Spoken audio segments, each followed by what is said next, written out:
Thanks a lot. I'm a senior machine learning NLP scientist at Elsevier. So my background is actually kind of mixed. I'm chemistry also, plus then I switched to computational biology, and now mostly machine learning and NLP at Elsevier.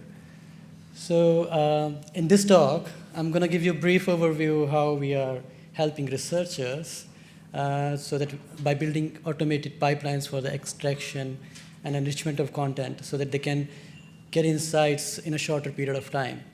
And like it's already mentioned, we don't want to keep everything to the computers as morons. We want to keep humans also in the loop, always. So before we go into details, I want to introduce you to Dr. G, one of the researchers. I don't know how many of you how many of you have already been through this phase of research? So if you may raise hand. So very few, I think. Well, so whenever researchers like Dr. G starts a new project, a proposal on a new problem, they always face lots of challenges. It's not really like you just get the idea and then you start working on the problem. So you have various challenges, like you really need to go through the huge amount of literature to find the relevant information which is specific for your use case, for your proposal project. And in that project, you have not only one question, but you have several questions to solve. And they are also worried if I'm going to work on, start answering my one question, when I move to my next question, is it going to be robust? Can I, whatever I'm extracting that information, by reading through the articles, is it redundant? Is it accurate? Am I actually covering all the information in that specific area for my question?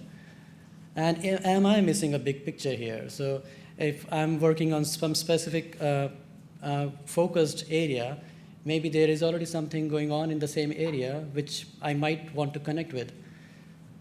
So in order to those were the challenges. Not only those were the challenges, but there are more challenges now that Dr. G and other researchers are facing because huge amount of articles are piling up every year. So like you can see, it's like around 2.7 million peer-reviewed articles actually published every year. And entire world, if you just consider the medical knowledge, will double every 73 days by 2020. So this is, again, a bigger challenge that Dr. G has to go through. So how Dr. G is going to cope up with this challenge?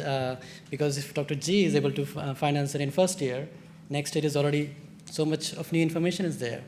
So we need to help Dr. G, right? And another, this I pulled out from one of the one of the research article that they used 300 scientific workflows to analyze that Dr. G don't only need to extract, retrieve information from the content, but there is a significant amount of time that Dr. G has to go through, not only Dr. G, but so many other researchers have to go through preparation of the data. Once the data is prepared, which is a very, very time-consuming and difficult task, they have to go through the visualization, whether my data makes sense when I'm extracting the information. So at Elsevier, we have a content and innovation department where we are working on trying to solve these kind of problems using machine learning, AI.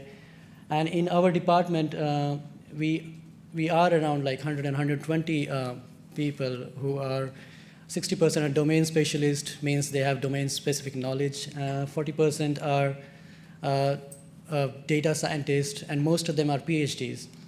So the main benefit of having PhDs in our department and team is that we understand the pain that Dr. G is going through, and a lot of other researchers are going through. We understand the whole process, right?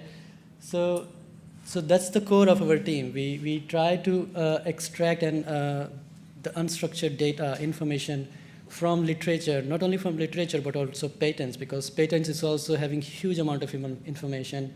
And it's really difficult to extract this information from patents, not only from English patents, but there are a lot of non-English patents which are available, especially when the information is really hidden in those patents. And from those literature articles, we are also extracting information from tables, which again is a challenge, from images, videos, and etc. So this is an example how we are actually enriching the content in production workflows. So if you see on the very left, you have an example of an abstract where you want to actually extract the information. So the title is arterial access for cardiac procedures. Now your data looks like that because you want to make it structured, you extract title information, and the entities which you want to extract, like arterial, cardiovascular diseases. Then what are the syntactic information and semantic information that you are extracting? So you convert that into a structured data. The knowledge that you want to extract from this is, so imagine you have a doctor who is a heart surgeon and who have 20 years of experience, and what they are looking for is an answer for a 40-year-old patient who is female and have a history of heart disease and some other medications and symptoms. So what are the best possible answer I can get with this specific question? So by including not only this extraction of content, but we are also providing some probabilities to rank those answers to give the specific answer for the physician who is have this specific answer with this specific experience. Well, at Elsevier, probably if you were in yesterday's talk, Jeb Wilson gave a talk about Intellect platform that we are currently, we recently launched. So this is the platform that we are also providing as a help and support for the researchers. And here, I would like to mention that researchers are not only the researchers at early phase of researchers, like the startup, PhD startup, but postdocs, and also other researchers who are working in companies and pharmas. So the problem, when they start doing something research, they have the same kind of, have to face same problems. And in this figure flow, you see that we are ingesting the content that is already structured, that is coming out from our workflows, but we are also enriching the unstructured content and feeding into the Intellect platform, where we connect all those information, and that serves to various applications that we have in Intellect platform. And the idea is also not to use one single information, because Dr. G, not only Dr. G, but all of the researchers, they want to connect the whole information, not only from their group, but also from different groups, research groups, so that they can understand the information, the workflows, or whatever their research question they are looking for to answer better.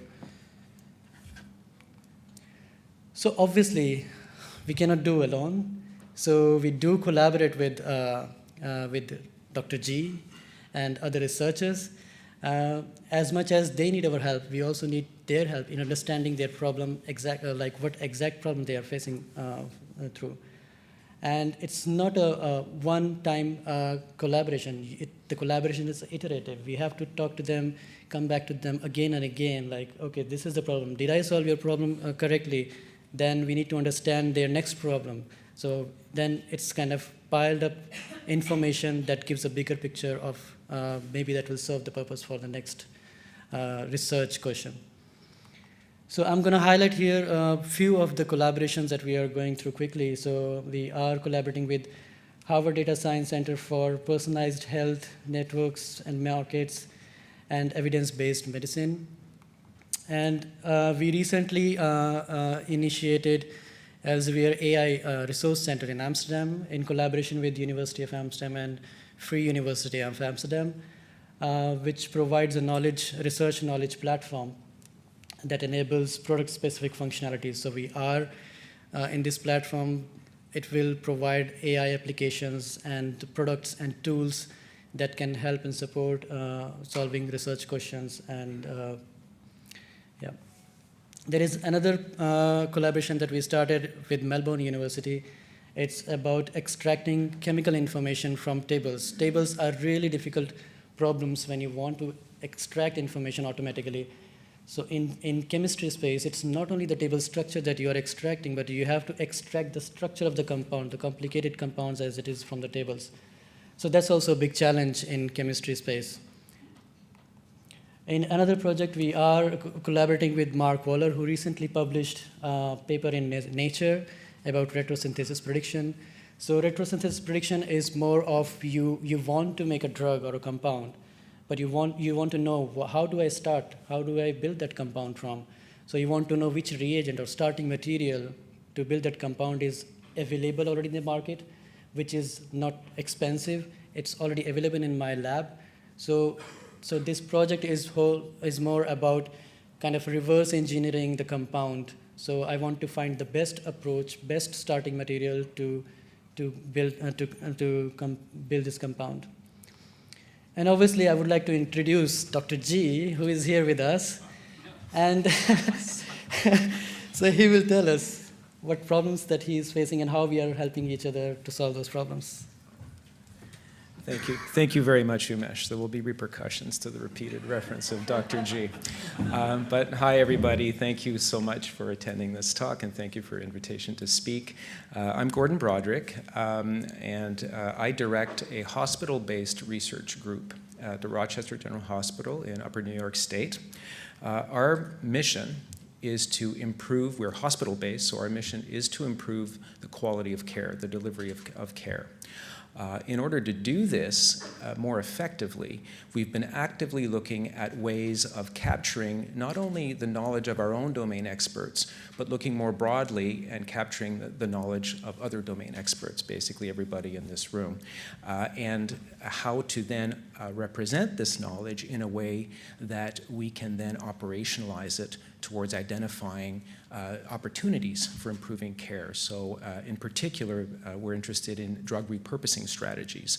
So how could we repurpose certain drugs that we're already using in our milieu, take advantage of the knowledge of the community and our own clinicians, and then come up with effective ways of introducing that very quickly into a clinical space. So we're working with Elsevier and other partners as well to move from what is essentially our very descriptive, very qualitative, very analog representation of how we think the immune system, the endocrine system, and other physiological entities function, and translate that into something that's a little more quantitative, something that we can build on, something that we can generate a formal memory of, and that is strictly mechanistic. By being strictly mechanistic, it's more generalizable as a knowledge, and then take that and be able to operationalize it. So we're deploying simulation technologies to take these representations and then produce what-if scenarios. Okay. But before we do that, we have to first capture this knowledge. This is a critical step. We have to go beyond these cartoons that we've been drawing for a very long time and introducing into our grant applications. And this cartoon on the left is actually taken from a very recent grant application from one of my colleagues. And so we went through this exercise, and he was fascinated. He was a pediatric infectious disease physician with a long and distinguished record of NIH funding. And this has always worked in the past. You drew the cartoon, and that was just fine. But there had to be a better way. There had to be a way of taking advantage of his knowledge and the knowledge of his colleagues in the field to be more exhaustive, improve our coverage, so really survey not just his lab, but the whole community to see, well, what do other people know? What is their perspective on this part of physiology? Could we learn from that? Could we capture that, and could we operationalize it? And working with Elsevier has given us that unique opportunity, actually, to do exactly that, to survey the entire community, or a large part of it, to extract from peer-reviewed publications. So it's already gone through expert review. Right? So we're accessing pretty high-quality data here that's existing in multiple journal publications, all of which have been peer-reviewed. And we're pulling that and integrating our own understanding of the system and pushing that into essentially this type of representation. So we're taking that kind of cause and effect relationship and representing it now as essentially an information flow diagram. So very much the same way an electrical circuit on a computer, right, would allow information to flow in certain ways and make certain decisions. This is how we're now representing our immune system. We're representing it as essentially a wet computer that makes specific decisions based on specific signals. So Given this connectivity now, which is already a huge step forward from where we were before, right, we can use this as a scaffold and push whatever data that we have available to us, ours and publicly available data, onto this to guide this logic circuit, to tune this logic circuit in terms of the sensitivity of each of these elements to different signals and in terms of their activation thresholds. Right? So this allows us to mimic many biologically relevant events, distinguish between strong and weak activators, strong and weak inactivators. It allows us also to mimic the behavior of different receptors in these immune cells. Some are high affinity, some are low affinity. Right? So these are very relevant and very important biological events that we're now able to capture. Also, because we're using the data not to generate the model, but to validate the model, we can work with very shallow data sets, and that was of specific interest to us. You can think of very shallow or limited data sets as approaching very fine strata in illnesses, and so we're sort of driving towards precision medicine by being able to work with methods that or models that do not require a lot of data. But again, and I say that, not a lot of data was used in the mining of that information to produce the scaffold. So we're really taking advantage of that scaffold and then superimposing our data on that. And that allows us to do what-if scenarios. So once we've adjusted the model so that it is able to reproduce our observations and the observations of others, right, we can then do what-if scenarios. In this particular case, we built a model of the innate and adaptive immune system. Right? This is for children that are unresponsive to early childhood vaccines. So they're immunodeficient. The frequency of this is about 1 in 10 to 1 in 6 children, at least in the US. And so this leaves these children with very low levels of protective antibodies, so they become essentially open to all sorts of infections. So we're talking about children that can have various severity of infection on a repeated and almost sustained basis, which leads to long-term issues with their health even in adulthood. So we constructed this model with using the text mining tools that Elsevier has made available to us, and we have then pushed our own data onto this. And as with many labs, our data was shallow and it was partially observed. So we would do a deep dive on one section of the biology and then be funded to look at another section of the biology, but not repeat the first study, and so on, right? And so we end up with a checkerboard of data with lots of holes in it that doesn't lend itself very easily to conventional biostatistical analysis and simulation. But with using the prior knowledge scaffold, we can essentially tolerate that kind of gap in the data and use the connectivity of the network to sort of repair the data or to add more structure to it. And what we've done here essentially is deploy that model then to examine how we could essentially correct the response, the immune response of these children to be more like that of normal children in terms of their response to infection and their response to vaccines. And what we came up with as a leading target set was one that could be modulated with the vaccine BCG. And what we've simulated here essentially is the application of BCG to the red node, which is the immunodeficient child. And we show it here as a barcode, but each of those elements in the barcode is essentially an immune marker, right? So it's an immune signature. Enter BCG, the system begins to evolve, right? We use a discrete event logic simulation background to this, and we evolve in a event-specific cause and effect way across the state transition graph all the way to the green node where things stabilize with BCG on board. Then the effect of the BCG vaccine essentially dissipates, and the system continues to evolve back down to a new state which is very, very proximal to a normal immune profile for a healthy child. Right?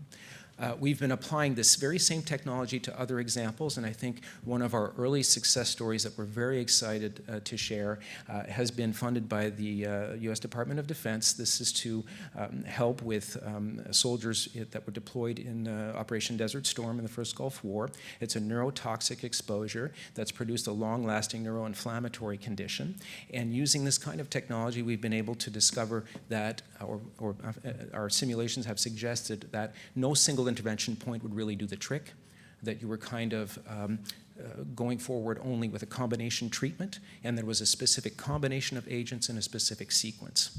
And we found that applying an anti-inflammatory followed by an endocrine blocker would alleviate this condition or produce a substantial remission state.